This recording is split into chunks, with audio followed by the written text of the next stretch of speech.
As hot and as torrid as the temperatures were today in Hungary in preparation for the weekend's Hungarian Grand Prix, it was interesting to see that the big trend from Silverstone, that the new stiffer Pirelli rear definitely seems to be helping Mercedes more than it is Red Bull. Interesting to see that trend continue in Hungary, albeit in those incredibly difficult conditions. Lots of talk about the tyres going off, the tyre temperatures going higher, graining as well. But that trend's still there. The Mercedes hitting the road with a pretty good sweet spot around which they can balance the car and get the car to work.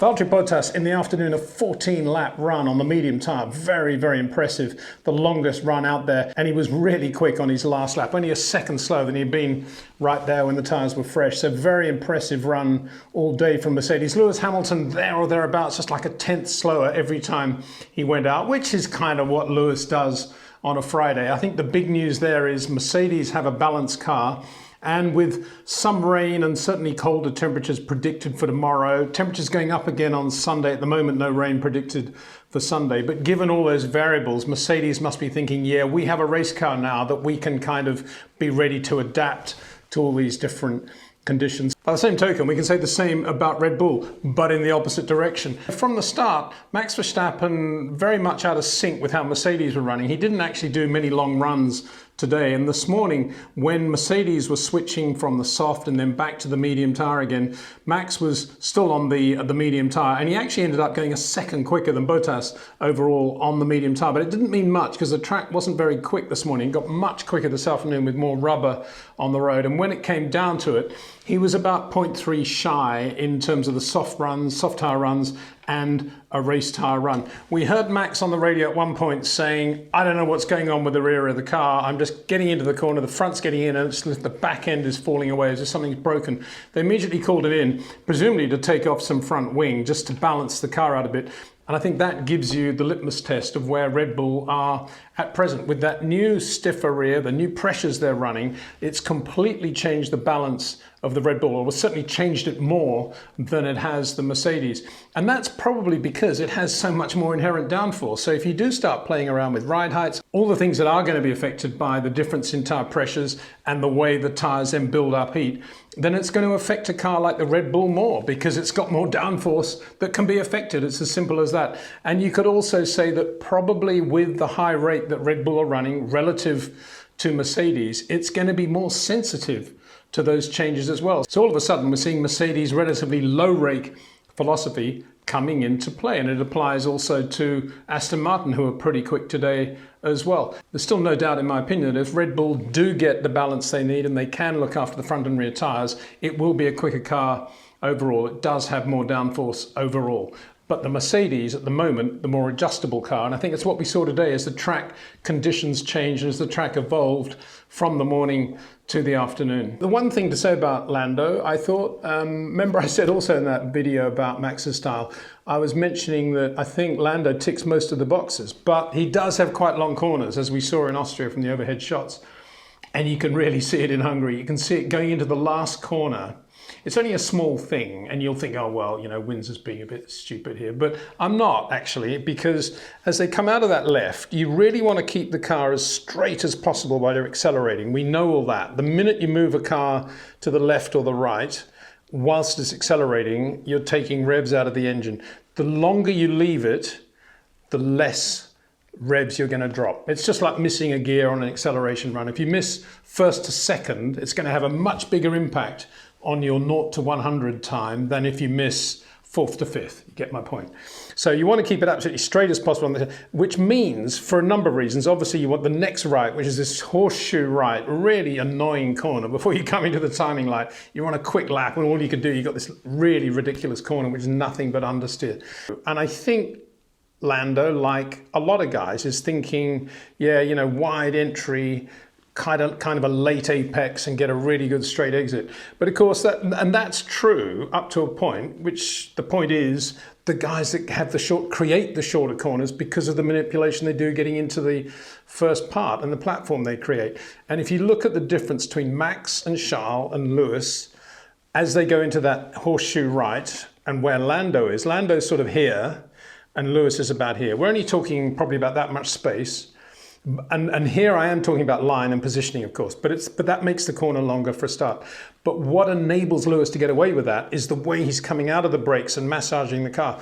And I thought it was really interesting. There was an overhead shot of Bottas. It was when he was on his long run, when he did he started with a 22.0 on the medium and ended on his 14th lap being a 23.0, only a second slower. Really impressive over 14 laps. And they did an overhead of him there going into that right-hander. And sure enough, he's actually turning in a little bit wider than Lewis. He's got a slightly longer corner. And as he loads up the steering, you see the front end go.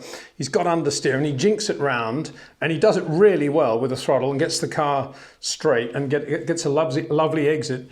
But guess what? That ain't going to last for more than 3 or 4 laps in the race, in race conditions, with heavy fuel load at the start and obviously with all the tyre dramas that come into play in Hungary. And that, if he does that on Sunday and Lewis is anywhere near him, that is where Lewis is going to have his advantage. It's not going to be that he can pass him or get a run on him. It's just that Valtteri, again, is going to take a little bit more out of his tyres. So if on Sunday at the end of the race, and he's saying, I don't really know what happened, we were really quick all weekend, it looks like I had a higher tyre wear rate, that is where it happens. Going into that long right-hander, and it's a long corner as well. And you've got to be so patient there. And the one thing that Max, Lewis and Charles all share when it comes to just being in a corner and getting the best of the car is patience, is feeling the moment to do everything, to rotate the car, to get the power on.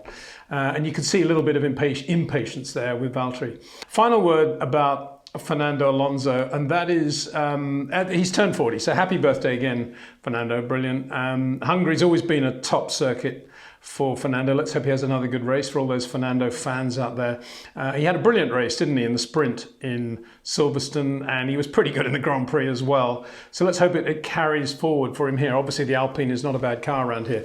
But the one thing about Fernando, and I had quite a lot of comments about, well, how does Fernando Alonso fit in amongst these top 3 drivers that I bang on about?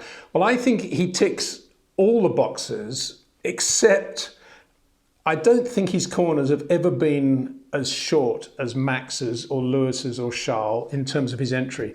And the reason for that is because although he's got unbelievably supple inputs in everything he does, he actually creates his platform with a unique movement. He goes bong like that or bong like that.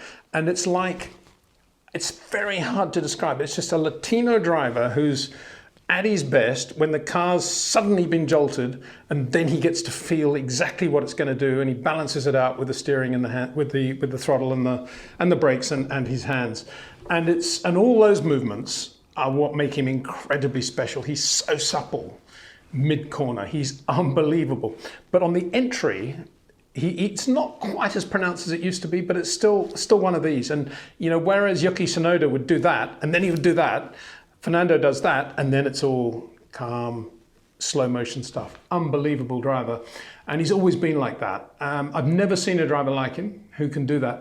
And I was lucky enough actually to sit next to him. He said, come on, let's go for a few laps around Ricard. Tell me, because I'd been saying that a while ago about him. I said, Fernando, why are you turning in so aggressively years ago? So we went out. We were in a Renault Megane Turbo, Ricard. And it was, Scene was a quick corner, I guess, in one of those. I don't know, we were just going in flat and probably doing, 105, 110 miles an hour or something. And I thought, right, this is the only corner where I'm really going to see Fernando Alonso at work. And sure enough, I kid you not, it's a left-hand drive car. I kid you not, we go to Scene and he goes bonk like that on the wheel. And I think, and then the car is just floating through the corner, this incredible feel, and he's just putting the power on at exactly the right rate. And we did a couple of laps. At the end of it, he said, so how was that? He said, or something. And I said, yeah, that's exactly what I've been saying, Fernando. It's just brilliant. Thank you so much for letting me share a little bit of that, because you are unique in that sense. And so that's how he's driving now. And he hates understeer, of course, for obvious reasons. So let's hope he doesn't have any of that. But give him as much oversteer as he needs, and he can work with it.